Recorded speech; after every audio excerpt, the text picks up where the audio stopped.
Hello, Professor and my classmates. I'm Jinfeng. In this crucial time, I'm very sorry to take such mistake in previous presentation. When I know this program, I did try my best to avoid the delay of academic schedule.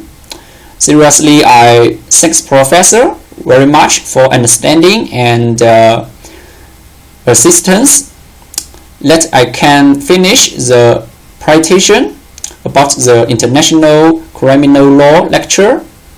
Okay, let's begin my presentation. My part is between the page 296 to page 312. There is my contents, including 4 parts. Firstly, let's begin the part 1 about the complementarity of the ICC. The complementarity principle means ICC shall be complementary to national criminal jurisdiction. Under this principle, the court can override national criminal jurisdiction to exercise its competence over a case. Under the complementarity principle, specially is as following: since the court is prohibited to exercise its jurisdiction. This since is including the type 1, the state has jurisdiction; the type 2, the case is being duly investigated or prosecuted by its authority, of this authority has decided not to prosecute the person concerned. The third is the court may not prosecute a person who has already been convicted or acquitted by another court with respect to the sin conducted. All of these has a similar point, that is, the national court asserts its jurisdiction over to the crime, so the court under this principle can to exercise its jurisdiction.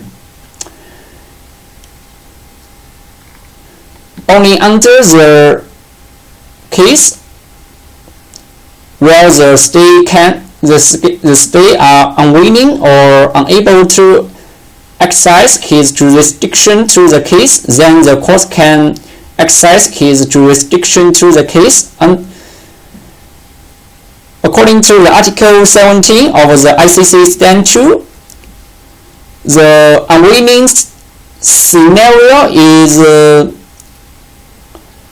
is being considered when national authority have undertaken proceedings for the purpose of shielding the person concerned from the criminal responsibility, and when be an unjustified delay in the proceeding, and when the proceedings are not being conducted independently or impartially. As for the unable, is may be considered when a total or partial collapse of its jurisdiction system. For example, the judicial system cannot to detain the accused or have him surrendered by the authority that hold him in custody, cannot collect the necessary evidence, cannot carry out criminal proceeding. This principle applies whatever the trigger mechanism of the court proceeding, although the state not party to the ICC statute also can apply. And for merits, the principle essentially can avoid the court being filled with the case from all over the world, also respect the sovereignty of the state, significantly could better achieve the goal of accountability against the crime. The part 2 is about the judicial cooperation of state with the International Criminal Court. Practically, international courts wouldn't have a branch to enforce their decision. So, as for the effectiveness of the judicial process, the state cooperation is pretty important. As for the cooperation of the state, there is two models. The one is the horizontal model, the rest is the vertical model. About the horizontal model, under this model, International Crime Court just can enforce state cooperation within the limit of the consensus treaty and exercise coercive power to adjudicate crime perpetrated by individuals within the territory of sovereign state, overtaking which the state has not obligation to comply.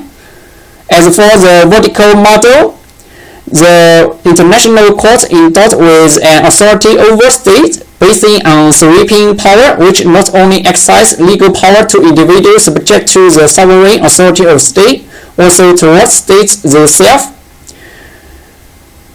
From the concept, the horizontal model is mean the court is line with the state, so the court doesn't have superpower to order the state to cooperate, but the vertical model is different.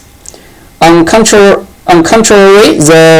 in this model, the court has superpower to exercise his order, lent the state to cooperation.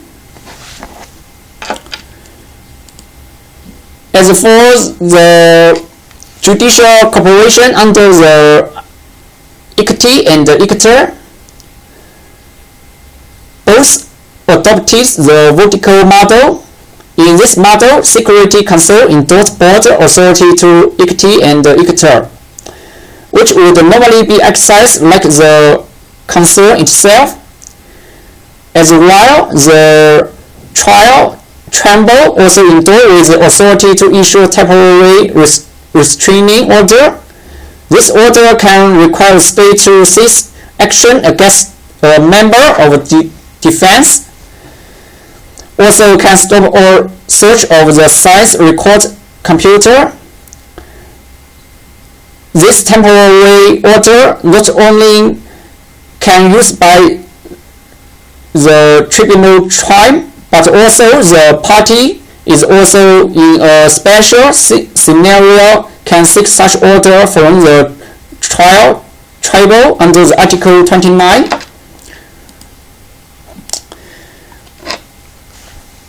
Under this cooperation of state, if a state refuses to cooperation, the president of the tribunal will report to Security Council. Then some international organization will take some compulsive measure to pressure the state to cooperate. If the cooperate is non-compliance, then the Security Council may issue an order to international force. Then the international force can directly exercise in the territory of the state non-compliance,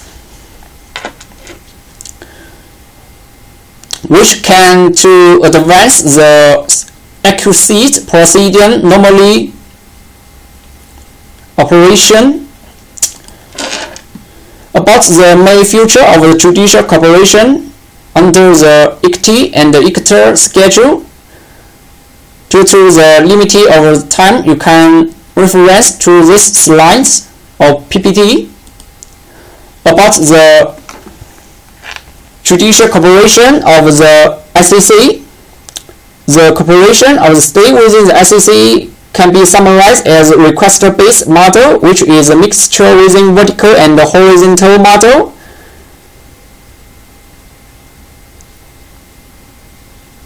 But by the nature, it is weaker than the ICT and the ICTR, that the court merely can claim the state cooperation falling under the special enumerated in Part 4 of the ICC standards. As for its main feature of the state cooperation, model under the ICC schedule. Also, due to the limited, you can reference to this point, this slide or PPT. About the part 3, the question of surrender of national. In the history, in the Westphalia era, international community of sovereign states distrust each other and lack and common value or universal.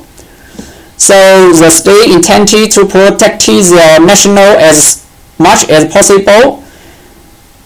Generally, nationals may not be extradited for prosecute abroad.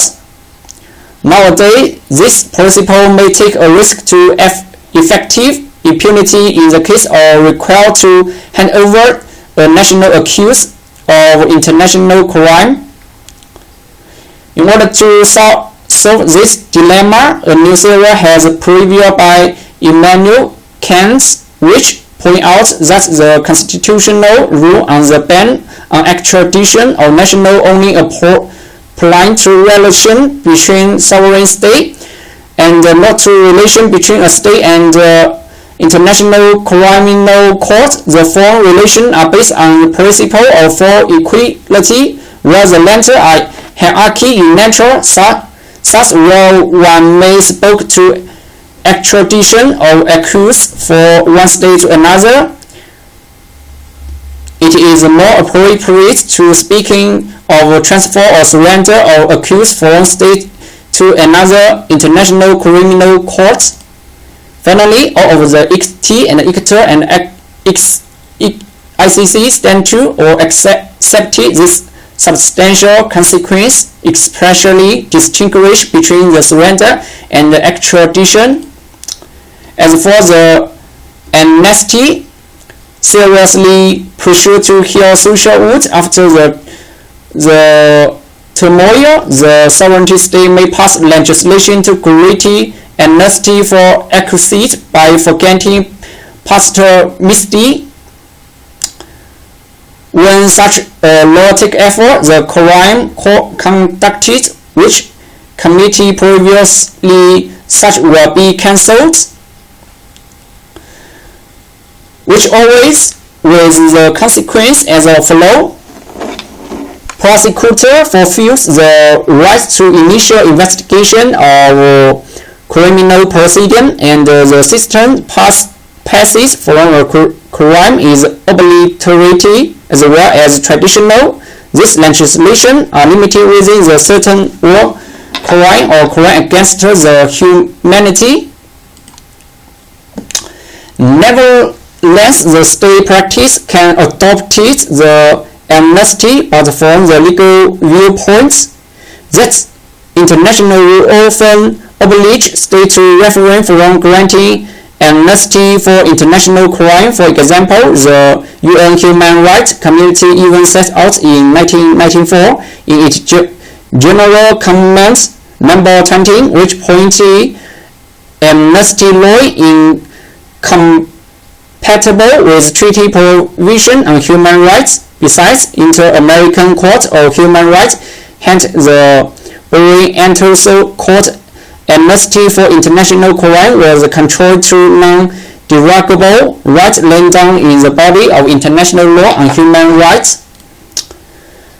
And also, the gradual advance of the customary law also has provoked the evolved prohibited amnesty for international crime. Okay, that's all is my presentation. And if you want to know more about the amnesty, you can reference to the previously presenter. Once again, I'm really sorry, and I hope we can see each other as soon as possible. Thanks, Professor, very much. Goodbye.